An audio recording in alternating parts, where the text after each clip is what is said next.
Recruiting. It's that thing that you love or hate. It's either the thorn in your flesh or you consider it a superpower. No matter where you are in business, it is that thing that is a constant. It's a conversation that needs to be had, and it's one we're having here today on ActionCast.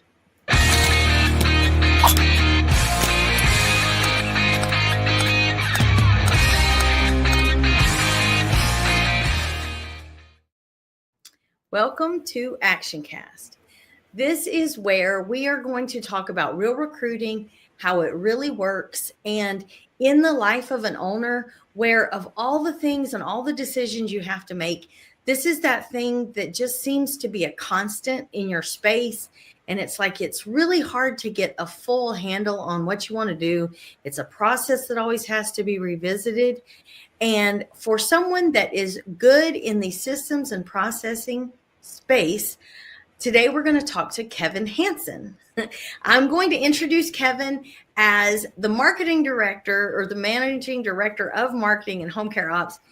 He is so much more. It's hard to fit this in a title, but what Kevin is that connector that understands how to communicate the message that we want to actually say it in a way that is digestible for those that we're speaking to. Sometimes it's so easy to have it in your head and know what you want to do or the solutions you offer. But man, getting that messaging to the right people in the right way at the right time is this complicated Rubik's Cube. And Kevin is our Rubik's Cube guy here at Home Care Ops. Welcome to the program, Kevin. No pressure to hopefully I can get this all out without jumbling it as I put out there. Really at the end of this, I hope that as you approach recruiting after some of the tips we'll talk about here today and continue researching out more tips that are out there in our community, I hope you approach recruiting with the same energy that intro music brings in. Like that was some energy. So. It genuinely makes me happy every single time I hear it. It's like my little ray of sunshine. I need to set it as like an alarm or something on my phone. Good things to come, right? But awesome. So on the subject of recruiting, it's this challenge of, and I see so many owners get disenchanted with the process. They get so disenchanted with a few times they were burnt or a few times this happened, and they get so upset with the process within themselves that they just have a hard time pushing past that. Like once they get in that headspace, it becomes such a negative to them that they really just struggle to keep going with it. And I will say that as the conversation, we watch it in the home care community, we watch it in our Action Leaders coaching program, we watch it with the different ways that it progresses. It's hard to really encompass how large of a conversation it is. I will say that for those owners that are listening to these conversations and they hear, and as you scale up each time we have these conversations, you level up, you learn from these experiences. I will put out there that Jessica, the co-founder of Home Care Ops, does do a limited 10 spots each month. She opens up for a one-on-one 10 minutes to $1 million coaching call it is. And she opens those up on her calendar. And I like to put them out here for those owners that enjoy these type of conversations where it's very targeted, very specific, very action oriented. If you're the type of owner and in a position in your agency to make moves in these type of situations, those type of call, you might want to apply to try and get on her calendar to have that 10-minute $1 million call, because those are those level up meetings that just in a one-on-one situation can do so much better than we can kind of throwing this out to the universe at large, not knowing who exactly we're going to be reaching with our messaging. So I am going to, if you are interested in that, just put recruiting in the comments and we'll make sure to get that information, that private link sent to you so that you can apply. So Kevin, with recruiting, here we come. This is that big thing. As from someone that comes, you're the marketing genius. Mm-hmm. And to marry that conversation of marketing into recruiting, make it palatable and communicate in a way to our owners. How would you define recruiting as owners maybe should see it or do see it, or however you want to say it. How should an owner be looking at their recruiting process? Yeah. First, I'm going to bring the elephant into the room. Any of you that have done research on recruiting and retention of caregivers, and we'll talk more about retention later in the week in another action cast, you probably see a lot of bad news. It's turnover, turnover, turnover. And there's a lot of conversation about that, but not many conversations about solutions towards that. And being the brand and marketing geek that I am, I'm going to approach this more towards this idea of company culture, purpose fit, hence the title of this, versus just this desperate hiring mechanism to fill hours. And from the branding side, caregivers, office staff, they're all part of the experience, and hiring people that fit in with your brand identity, your brand promise, your brand values, and attracting them is a huge part of what I've advised home care owners in over the years. Other businesses I've been part of as well too, and helped out in their marketing and their communication efforts. It's all been about that, and how much more important it is in home care to have good caregivers, because unlike retail or other websites that are out there that have employees, your caregivers are essentially the product as well. So you're not just hiring caregivers, you're adding to your product lineup, and the quality of what they do or don't do in the home determines your brand. It can determine the effectiveness of you getting good clients in growth. It can affect your ability to even recruit well. If you have poor experience with caregivers, even wrong fit caregivers, that can hurt your ability to hire good caregivers down the road too. So I'm going to speak at it from that standpoint, but also fill in some gaps of how you can put that messaging out there, how you can attract the right fit caregivers, and hopefully some things that will expedite the process for you as well, so you don't miss out on the good ones by having your hiring process bogged down or inefficient. That's awesome. So I think you said, I'm trying to remember exactly what you said, is like desperation-based recruiting. I think that kind of captures the general consensus of home care owners when they face recruiting. It's just, it's like a means to an end. It feels like a necessary evil rather than any positive side of the business. Like very seldom does someone get excited about recruiting or feel that they may connect with their caregivers over the long term and have these ideas of wanting to speak into their lives and stuff like that. But man, the process of recruiting, there's almost a distance in having to recruit. It's almost like they're dreaded. I don't know a nice word. I'm trying to think of like a good word to say. So does recruiting belong in the marketing department? Does it belong over here where is recruiting in a healthy agency? It's absolutely part of the marketing, because you have to promote and market to the right fits.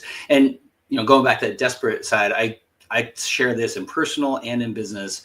Simple equation: desperation plus desperation equals disaster. If you're hiring to fill your own needs as a business owner, and to fill the needs of a caregiver, and to fill the needs of a client that are all desperate, you're desperate, the caregiver's desperate, and the client's desperate for care, that's triple the disaster, right? Mm-hmm. But if you're hiring to build a business, to build towards a purpose, and you have consistent recruiting of clients as well as caregivers, because they both go the same. I know everyone's asking, like, what comes first, the caregivers or the clients? And the answer is yes. They both come together. You need both in order to actually have the hours fulfilled at the same time. So those recruiting efforts shouldn't go up and down. You should be pretty consistent in those efforts throughout the year, because you don't know when you're going to have that golden client that needs 40 hours and when that's going to line up with the caregiver or 2 or 3 that you need to fill that up. So you need to have a good steady flow of both. And I know we talked about lead generation the other day. Jessica did a great job talking about lead generation. This is another type of lead generation. Recruiting is basically caregiver lead building and getting them into a system and a workflow and a process, so you can bring them in when you need them in a timely way, rather than I need them yesterday, let's go find someone. Right. And I hear so often owners, as we're dealing with them in action leaders and as they're coming to us, so often they're complaining about this set of caregivers that won't show up, but yet at the same time, they're not recruiting actively because they're like, well, I don't have any hours to give somebody. And I'm thinking, well, you're just sitting here saying you have subpar care being, your solutions are not matching what you want your solutions to be in your agency. So, there's a disconnect with understanding the value of having that bench of caregivers and being able to prioritize those that are giving the best care, reward the faithful, reward the ones that are doing well. And so, do you have a concept of what is that internal balance with an owner of, is it of knowing when, at what pace to hire, at what pace to, like, where is that revenue? Where is that equal ground of, man, hire versus this, hire versus that? How do you find that? Where do you find that within your own KPIs as an owner? Because they're all going to be.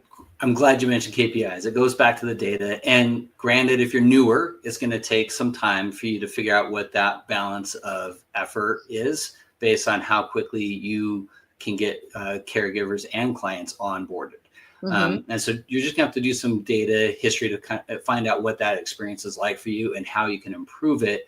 And when you know what your current situation is and you know how you can improve it, then you can start forecasting out certain activities. You can say, I'm gonna be this much more aggressive with caregiver recruiting because I know clients are coming in at roughly this pace regularly. I know that goes up and down, and you're gonna do your best to balance that.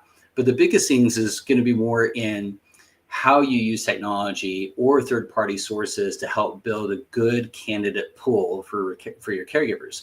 If you have third-party companies that are part of recruiting tools that can set you out on different platforms and give you some variety in your sources, that can bring in decent to good caregiver candidates. Using good caregivers on your team to also find other good caregiver candidates is an amazing way to build. I know Activated Insights and other reporting tools will say that referrals for clients is the best way for growth, for profitable growth for home care agencies. Well, recruiting through your caregiver staff and other lead members of your team to find good candidates actually helps you reduce your cost of getting a caregiver and usually has a much better retention rate on the back end. Because you get someone that's more committed. They're more part of that purpose and why, and they've been bought in through someone else rather than just you and your leadership hiring team. So even offering an incentive to your staff, bring me a candidate that comes on, I'll give you X at the beginning, and after 90 days, a trial period, I'll give you the balance. A lot of companies do that. My wife's company where she works, they do that. And it varies depending on the position that's being hired as well, too, what that referral bonus is. So look at that as a way to try and build. Look at, I know some people go to fairs and things like that. If it's a college that has a greater proportion of people that might be applicable to home care, great. If it's just any college, it may not be as effective for you to go and find some leads there at a hiring fair. But there's a lot of different ways to reach out and get in the culture in your community and find a good pool of caregivers. And then on the other side of that, it's not about one and done. If you've been around home care ops for a while, you've probably seen communication from us go out regularly to you to help provide information and support. Staying in touch with and nurturing the caregiver pool that you have might help make up for timeliness issues. Maybe they're tied up and they're not quite available now because that caregiver client lineup didn't work out. Let's just say you had 3 caregivers in waiting, 1 client comes on, you bring 1 in, the other 2 can't wait for the next client, so they leave and they take a job somewhere else. Well, down the road, they might still be open to accepting a position if you nurture them through Facebook groups. I know Jessica's talked about a lot about this, having Facebook groups for caregivers in the community to network, and you can post stuff when it's available, having them in email campaigns where you can just stay in touch with them and encourage them and their journey as caregivers. You're still part of their journey to some extent, and it's low effort for you, but high yield. And then one of my favorites that I learned of, and we've taught this regularly, is rather than doing so much phone screening, because that is a lot of time. It's a lot of redundancy. Bring those caregivers in a more of a company interview style where you have them all together. You talk to them all. One, you see who shows up. So that helps up with the no-show thing. If they're not going to show up for that, then they're probably not going to show up when hours are there. And also helps you really see them in the group, see how they fit with each other and with the company. It's more of an in-person than over the phone thing, because I've done interviews for a long time. I've been around for a while. I've hired and fired long before coming to home care ops. And people can sound amazing over the phone and show up and you're like, who is this guy? Who is this girl? Like, I don't almost recognize them. Almost unrecognizable. Yeah. You see them in paper, hear them on the phone, then you see them in person and you're done. And it's a waste of time, especially if you do it one-on-one, right? We only have so much time in the day. So bringing in that's a great way. And then continue with that nurture and the follow-up after the fact. Those are some great strategies that we've seen work really well for our action leaders in home care ops family and others in the home care community that have attended workshops we've done in the past and have applied it themselves and just talked about it in our community. It's been a great way of leveraging time and identifying right fits much more efficiently. Yeah. And for all of, we obviously have a ton of success stories that we go through and we talk about this. You'd be surprised the owners that mention doing company interviews was that first step in actually it becoming a scalable, repeatable operation, not depending on trying to beg 20 people just so you could get 5 to show up, like having that kind of constant frustration hamster wheel that they had been on. And it's also good that you mentioned the whole referral within and like building that as a strong, because a lot of those that work in the caregiver industry as caregivers, as care providers, their lives tend to be very transitional. It's not uncommon for them to revisit where they've worked before or revisit or, and if they are themselves or a caregiver, chances are they know 4 or 5 others or people that are in the same season of life that might be interested in it if the opportunity presented itself. So that's really good. $300 to $500 to an employee that helped you find a good recruit that stuck around 90 days plus is much cheaper than spending all the money to recruit and having someone fizzle out within 90 days. Right. I mean, that's a hidden cost. Go ahead. Yeah, that's a hidden cost that most people don't think about is that turnover. Turnover is expensive. And you don't feel the weight of it. And I know there's been some calculators out there that have been available that help you calculate that and factor that. But even beyond what those tools give you, it doesn't account for the exhaustion and the overwhelm that happens to the hiring team. Or if you're the owner still doing the hiring, that can wear on you to have that happen over and over again too. It's hard to calculate that. I call it the emotional tax of having those people come and go. And a lot of that can be overcome with better processes up front, like really setting a bar. We talk about right fit quite a bit on client marketing and lead generation. And if you decide your right fit caregiver and you set them within a definition of what your brand promise is, what your brand experience should be, and you find people that can effectively deliver on that because you sense that when you meet with them, you'll have much more success with them and with the clients that they take care of than the desperation hires and the turnover forced hires. So you got to build up that pool and have people in your, I'll call it family of available caregivers, whether you're using them now or potentially using them in the future for a case that you have a good relationship with. Yeah, so good. And the owners who do that well, do well in so many other things. Like it's one of those, once you get this nailed down, this is such a small hinge that swings a really big door of opportunity. This tends to open up opportunities so much in other parts of your agency. It definitely is the key to opening other locations, to getting yourself out there, because you have to have this down in order to have like a repeatable, scalable process. So to land the plane on that one, to wrap all this up, what is that one thing if an owner feels a little bit in overwhelm, a little bit in frustration, I feel like is a common element in recruiting. If they're sitting there and they're listening to this, what is that one next step you would give them to say, you know what, go do this tomorrow, improve your agency that 1%? What would you say? Oh, man. I'd say just look at your data, look at your processes, see where you can make the experience better. And to go beyond the runway that you just set for the landing of the plane, I'd say try and work with your caregivers to document the good experiences they're having.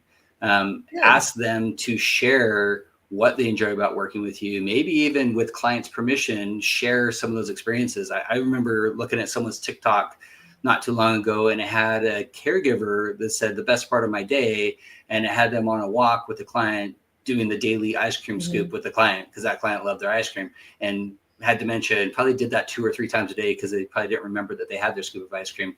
So like they had some fun with that, and they would share that and share the experience. So making that part of the culture, defining around that, is going to be key to that success of attracting people that fit that. You got to display it and put it out there rather than to attract it. So find out how efficient you are and find ways to better represent that experience that your caregivers are having to attract more people that want more of that fit. So. That's awesome. That's good wisdom.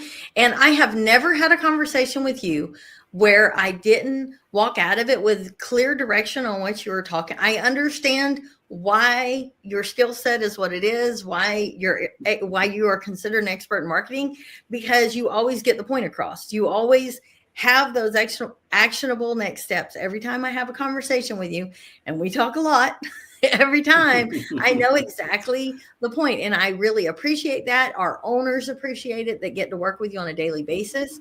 I will remind everyone, if you are interested in applying for those limited slots with Jessica, I think we said the word recruitment. We said recruiting today. If I see that in the comments of this video, I will check. I will DM you a private link. It is not a link we put out publicly, but I will send you a link to apply for that. I want to thank you, Kevin, for an amazing conversation. For something that an owner can do today, we are going to take where you're at right now and get you to where you want to be. That's what we do at Home Care Ops, and look forward to the next episode of Action Cast.